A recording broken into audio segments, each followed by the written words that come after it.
मेरा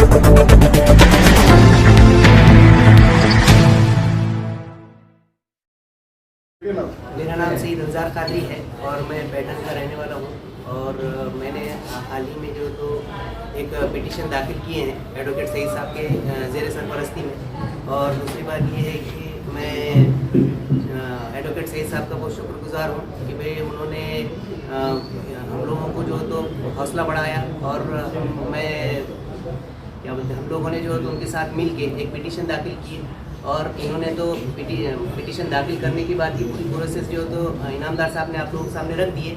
उससे पहले मैं आपको बताना चाहूँगा कि उससे पहले जो तो सही साहब ने और उनकी पूरी टीम ने मिलके जो तो पूरा दिन रात एक करके संविधान के बारे में और पूरे पुराने हिस्ट्री के बारे में पूरी जांच पड़ताल करके एक मजबूत जो तो पिटीशन तैयार की है। और मुझे उम्मीद है कि आने वाले दिनों में हमें कामयाबी ज़रूर मिलेगी। आप पिटीशनर है औरंगाबाद के जी, तो आपका जो पिटीशन में आक्षेप जो है औरंगाबाद शहर के लिए है, जिले के लिए है, विभाग के लिए है, साइड के लिए, बताइए।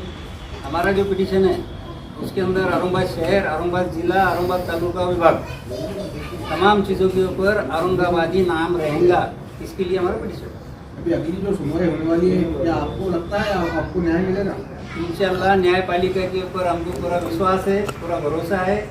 इस गवर्नमेंट ने संविधान को और कानून को पायमल्ली की है। संविधान के आधार पे आने वाली तारीख में इंशाअल्लाह हमको बड़ी कामयाबी मिलेगी। ये आपने ज़िला लेवल पे बताया अदालत को, लेकिन सीपी ऑफिसर महानगर पालिका का बताएंगे शहर लेवल पे। उसमें वो है कि जो मैंने आपको कहा ना 24 तारीख को गजट आ गया था, तो गजट की वजह से प्रॉब्लम बदल गया। जलील साहब, इसमें क्या कानूनी उल्लंघन हुआ था पूरे प्रक्रिया में, बताइए। देखिए, इसमें दो कानून जो है इसका उल्लंघन हुआ है। आर्टिकल 164 और 1993 संविधान के आर्टिकल 164 जो है उसमें सीधा गाइडलाइन ये है कि मंत्रिमंडल में जो भी आपको ठराव पास करने का है उसमें कम से कम 12 मंत्री होना मिनिस्टर चाहिए। लेकिन जब ये औरंगाबाद मुखालिफ जो नामांतर था, इस वक्त 2 मंत्री थे, एक जो थे सीएम और डिप्टी सीएम, ये दोनों की मौजूदगी में किया है, जो सरासर इलीगल है। जो 164 जो कलम है आर्टिकल है उसका, और उसी तरह 1953 की जो गाइडलाइन है सेंट्रल गवर्नमेंट की, उसका उल्लंघन है। सेंट्रल और स्टेट गवर्नमेंट दोनों मिलकर जो है कानून का उल्लंघन कर रहे हैं, संविधान का उल्लंघन कर रहे हैं। इसीलिए जो है हम संविधान प्रेमी जो है संविधान के बचाने के लिए जो है आगे आए हैं। और टेक्निकल इश्यूज़ पे हमारे साथ जो पिटिशनर ने डाले हुए हैं उसने अपने गवर्नमेंट को बताया कि आपने ये जो है संविधान में जो टेक्निकल आपने गलती की है ये सरासर गलत है। आप किसी भी धर्म के नाम पर जो है किसी भी व्यक्ति के बोलने पर आप जो है ऐसा एक शहर का नाम जो तारीखी शहर उसका नाम आप बदल नहीं सकते। ये जातिवादी जो ताकत है ये संविधान को ख़त्म करने की कोशिश कर रहे हैं, लेकिन हम इस मंसूबे को कामयाब नहीं होने देंगे। हमारी जो हम मुख्तलिफ पॉलिटिकल पार्टी से है, लेकिन हमारी जो विचारधारा है हम उसको परे रखकर ये जो पिटिशनर है और यहाँ पर जो टीम कर रही है अपना काम कर रहे हैं, हम इनके साथ खड़े हैं।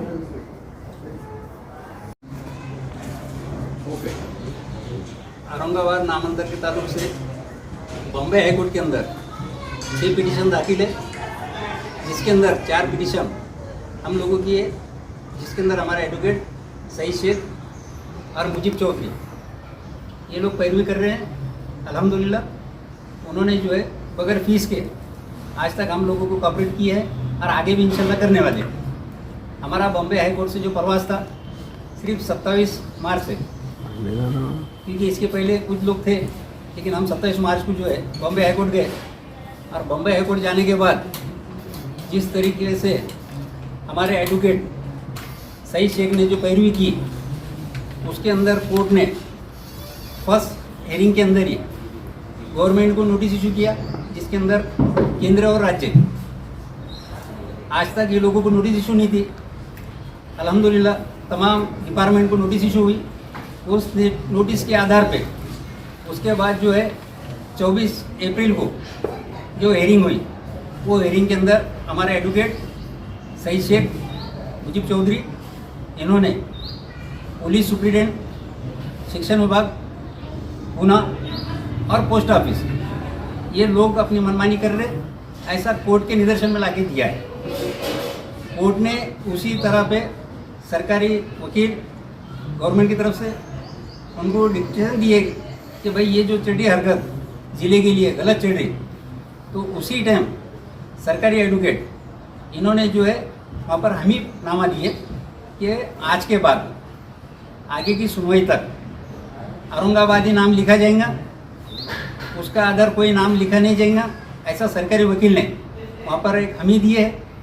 हमी देने का कारण हमारे जो एडवोकेट सईद शेख और मुजीब चौधरी, इनको जो युक्तिवाद हुआ उसके ऊपर कोर्ट भी हरकत में आया और कोर्ट ने जो है सरकारी वकील को काफ़ी तरीके से अच्छे बताया कि ये एक्टिविटीज़ आपकी पूरी गलत चल रही है। जब तक का कोर्ट में जो भी प्रकरण चालू है, जब तक का आप कोई नाम बदल नहीं सकते, ऐसा हमी जो है सरकारी वकील ने भी कोर्ट को दिया है कि आगे की प्रोसेस चलेंगे इंशाल्लाह, और जब तक का कोई नाम चेंज नहीं होगा। अंदर साहब बोलिए। रोल औरंगाबाद नामांतर के ताल्लुक से बॉम्बे हाई कोर्ट के अंदर कुल 6 पिटीशन दाखिल है, जिसके अंदर 4 पिटीशन हमारे हैं और हमारे जो एडवोकेट है सईद शेख और मुजीब चौधरी, ये लोग काम देख रहे हैं और बड़े ईमानदारी से पैरवी कर रहे हैं। और इसके अंदर जो है गवर्नमेंट ने संविधान को और क़ानून को जो पायमल्ली की है उसको हम लोगों ने चैलेंज किए और गवर्नमेंट भी उसके ऊपर ठहराई गई है। ये 27 मार्च को पहली हियरिंग हमारे 4 पिटीशन में हुई, जिसके अंदर राज्य और केंद्र को नोटिस इशू हुई, और दूसरी हियरिंग 24 अप्रैल को हुई। उसके अंदर जो है ज़िले के ताल्लुक से हमने प्रूफ किए है हमारे एडवोकेट शेख सईद ने, और कोर्ट ने बहुत संजीदगी से लेकर सरकारी वकील को बोला है और सरकारी वकील ने वहाँ पर जो हमी दी है कि आने वाली सुनवाई तक जो भी है आप नाम बिल्कुल औरंगाबादी लिखना आपको ज़रूरी है, ऐसे उन्होंने नीचे ऑफिसर्स को डिक्टेशन दिए है। और हम भी ऑर्डर आ गए 3 मई को, हम भी कल परसों से जो है पूरे डिपार्टमेंट को जाके वो ऑर्डर हम भी फॉलो करेंगे और उनको फिर से औरंगाबाद नाम लिखने के लिए लगाएंगे। शहर के ताल्लुक से क्या है? शहर के ताल्लुक से गवर्नमेंट की तरफ से जो बोला गया कि आप लोग लेट आए, अब हम लेट गए लेकिन पूरे हथियार के साथ गए। हथियार बोले तो कागजात, नहीं तो हथियार बोले तो गलत मत समझो, पूरे डॉक्यूमेंट के साथ गए। उसके बाद में ऐसा कोई डॉक्यूमेंट नहीं बचा जिसके ऊपर गवर्नमेंट ने पूरे कानून की पायमल्ली करी है, और उसके अंदर जो नोटिफिकेशन निकाले हमने सब चीज़ों को चैलेंज किया। बुनियादी तौर पर कोर्ट ने कहा है, और जिस तरह के कहने के बाद भी इंसानिया जिस तरह से बिहेव कर रहा है, यानी कि हाई कोर्ट ने कह चुका है, कहा गया है कि हम जो है और बात के नाम जो उन्होंने बदले थे वो वापस से सारे नामों को चेंज करेंगे, लेकिन अभी तक कहीं कोई चीज़ नज़र नहीं आ रही। आज भी हम देख रहे हैं बसों पर वही सुनवाई नहीं है, ऑफिस उसी लगा हुआ है।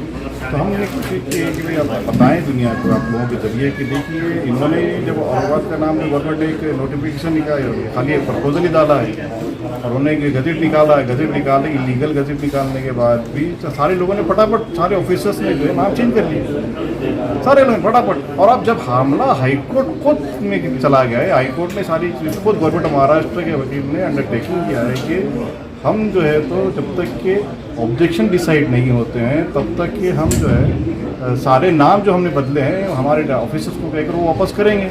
लेकिन आप देख रहे हैं कि ऐसा नहीं हो रहा, तो इसी चीज़ को हम जो है हमने महसूस किया और हमने आप लोगों के ज़रिए उन लोगों तक ये मैसेज पहुँचाना चाहते हैं, वो सारे ब्यूरोक्रेसी के ऊपर मैसेज पहुँचाना चाहते हैं तब्दीली नामवाली कमेटी औरंगाबाद के नाम के तहत कि भाई आप लोग जो है इसको अपने रवैये को चेंज करें, और अगर आप रवैये को चेंज नहीं करेंगे तो हम आपके खिलाफ कंटेम्प्ट ऑफ कोर्ट की पिटीशन फाइल करेंगे। ये इतना लेट ये डिसीजन और प्रेस पब्लिक के सामने लाने का क्या वजह है? मतलब इतनी देर से क्यों? ये चीज़ें तो काफ़ी वक्त से चल रही है ना। नहीं, देखिए क्या है कि इसमें एक हमारे सबको जो हमारा जो ये जजमेंट है ये अभी वो आई है अपलोड, जजमेंट आ चुका है, लेकिन जजमेंट हम तक पहुंचा नहीं। ये जजमेंट हाई कोर्ट की जो पिटीशन है, हाई कोर्ट पिटीशन है, उसको अपनी वेबसाइट पे अपलोड ही नहीं किया।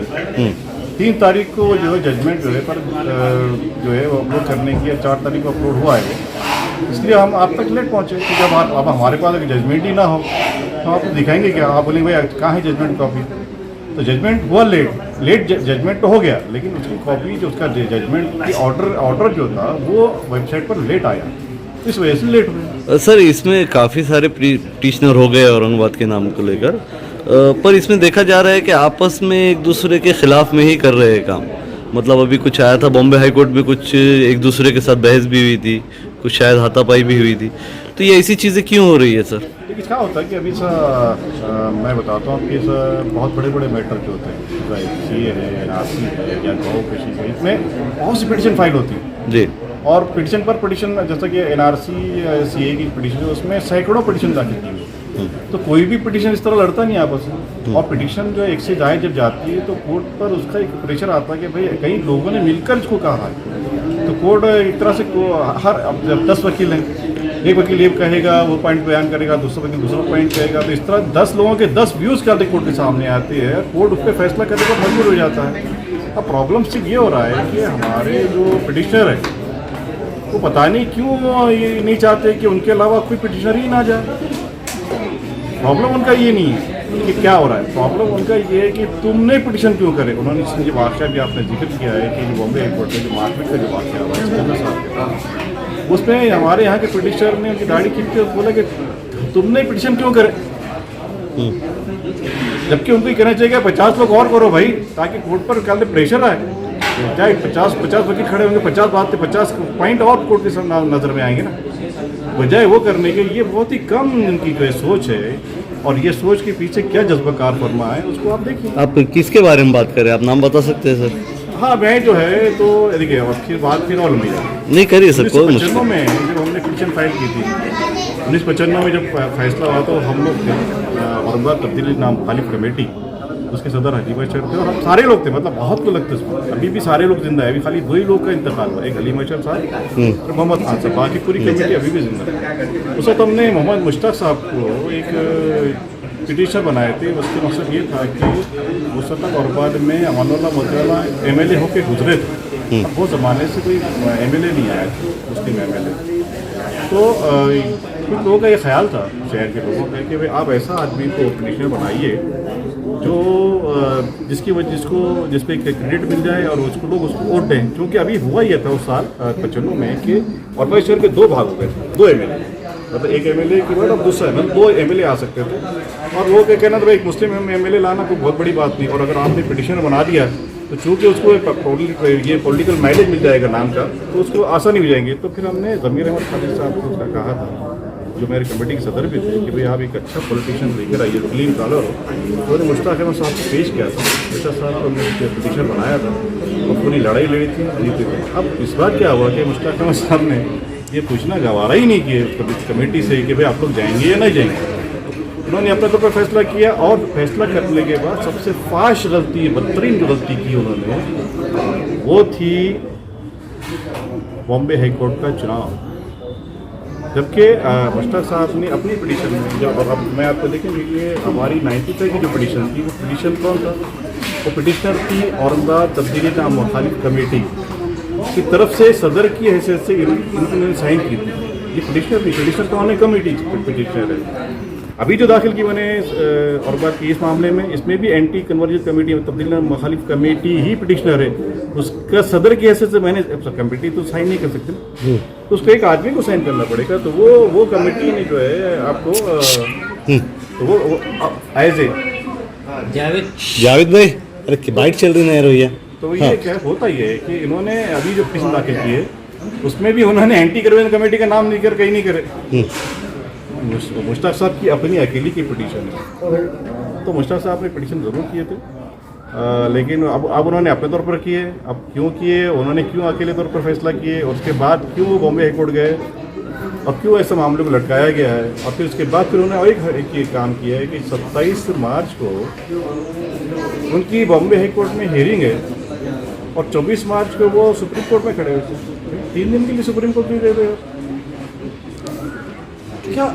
तो सर इस पे आपने उनसे कुछ बात वगैरह की है? खास बात ये है कि कपिल कुमार सिब्बल का जिक्र किया था, कपिल कुमार सिब्बल तो आए भी नहीं थे कोर्ट में। ओके सर, आपका पूरा नाम और पद? खालिद अहमद। ओके सर, बहुत शुक्रिया।